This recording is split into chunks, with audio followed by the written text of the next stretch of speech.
Imagine a city. Restaurants open around the clock, hospitals on standby, barbershops, gyms, a post office, a fire department. Now remove the sky, remove the windows, remove the exit, then send that city hundreds of miles into open ocean. That is not a thought experiment.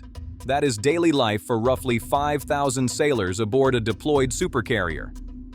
And what most people never see is this. Keeping that city alive is not a background task.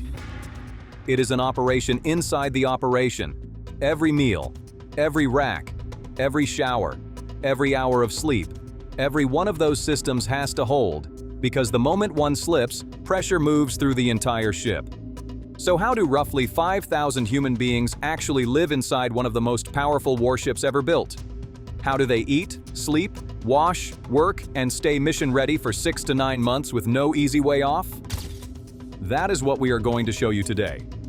It did not begin as a city. It began as an experiment. In 1922, the United States Navy commissioned USS Langley, a converted collier that became America's first aircraft carrier. At the time, nobody fully understood what they had really started. But the officers who pushed the idea forward were building something that would reshape naval warfare for the next century. Fast forward 100 years. Today, the aircraft carrier is not just a weapons platform. It is one of the most complex self-contained environments ever built to move through water. More than 1,000 feet long, more than 100,000 tons, 30-plus knots through open ocean. And behind all of that power is a simpler question people rarely ask. How do the people inside it actually live? Behind every aircraft, behind every radar track, behind every sortie, there are human beings who have to eat, sleep, recover, and return to work at full readiness the next day. That is the real engineering challenge of the aircraft carrier. Not simply how to launch jets, not simply how to power the hull. The harder problem is how to sustain a full floating population in the middle of nowhere for months at a time. And solving that problem required a system unlike almost anything else on Earth. Think about what it takes to run a city that cannot lean on shore power, public water, grocery deliveries, or a road leading out. No supply line around the corner. No utility grid feeding in from outside. Everything that matters has to be produced, stored, protected, and distributed from within the ship itself. The USS Gerald R. Ford can carry enough food to sustain its crew for months at sea before major replenishment is required. That means tens of thousands of pounds of food loaded before deployment. And food is only the beginning. The ship's two A-1B nuclear reactors are designed to generate roughly 3 times the electrical capacity of previous carrier classes. That electricity does not disappear into abstraction. It powers the climate control, lighting, medical systems, desalination, laundry, food preparation, internal communications, and countless other functions the crew depends on every hour of the day. Every hot meal, every gallon of fresh water, every cooled compartment, every lit corridor. It all depends on systems most sailors barely notice until one begins to fail. Thousands of systems have to work together at the same time. Most of them stay invisible precisely because they are functioning. Until one stops. And out here, failure does not stay small for long. A broken system is not an inconvenience. It is a chain reaction waiting to begin. Water pressure drops, temperature shifts, sleep gets interrupted, work slows, stress rises. That is why a carrier is not just a ship carrying weapons. It is a survival ecosystem engineered to keep a fighting force functional beyond the horizon. So far, we have looked at the machine. Now comes the harder question. What does it actually feel like to live inside it? There is no real morning on an aircraft carrier, because the ship never truly stops. Flight operations continue, maintenance continues, support continues. Galleys overlap shifts, so meals keep moving even while most people on land are asleep. Somewhere on this ship right now, someone is standing watch, someone is grabbing food, and someone is trying to sleep through the noise. That is not chaos. That is the rhythm. Feeding a carrier means operating one of the most relentless kitchens on the planet. The carrier's culinary specialists, around 100 of them, help keep roughly 17,000 meals moving across a typical day. Around 17,000. No pause button. No closing hour. No slow day. And the numbers still do not capture the real point. Food out here is not just fuel. It is structure.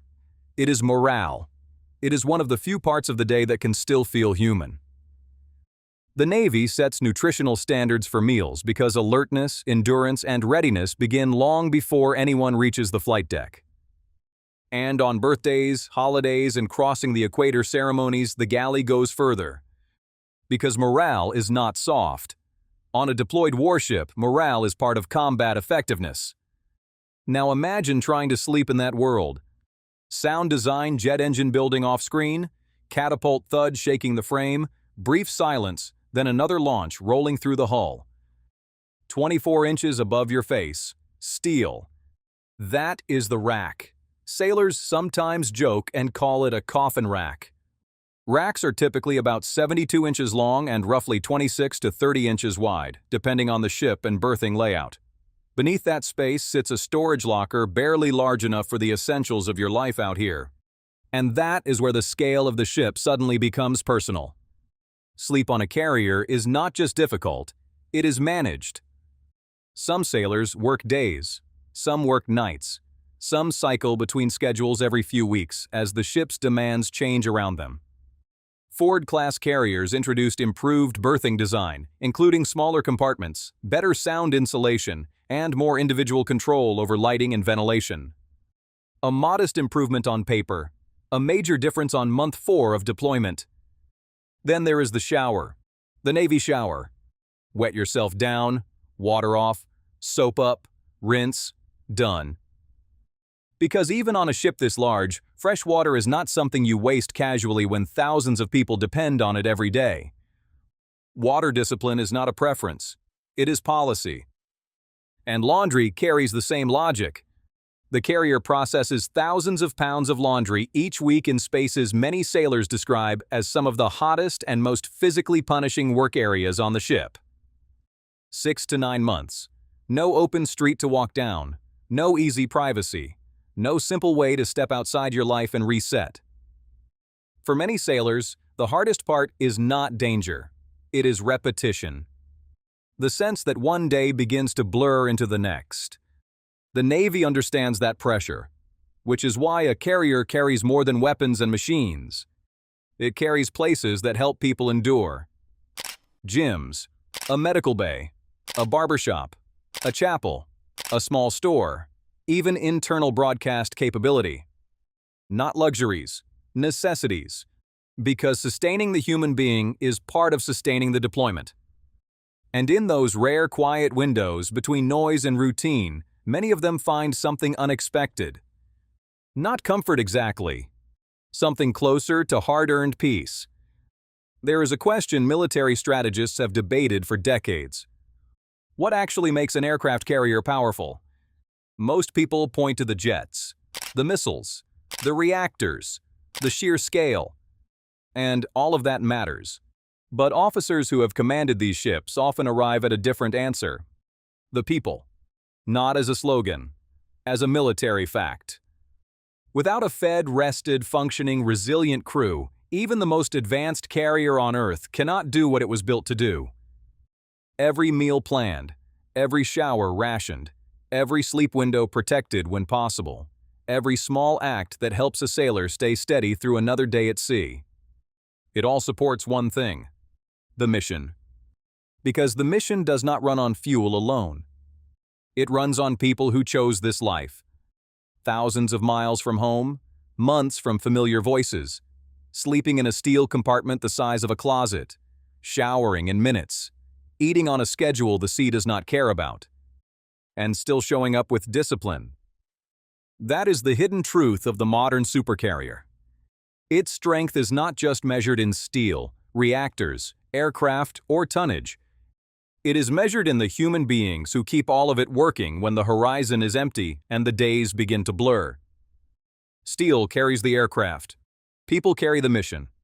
And somewhere out there right now, beyond any shoreline you can see, they are doing exactly that. Music builds gently out of the previous emotional tone, then fades into a slow, reflective instrumental release.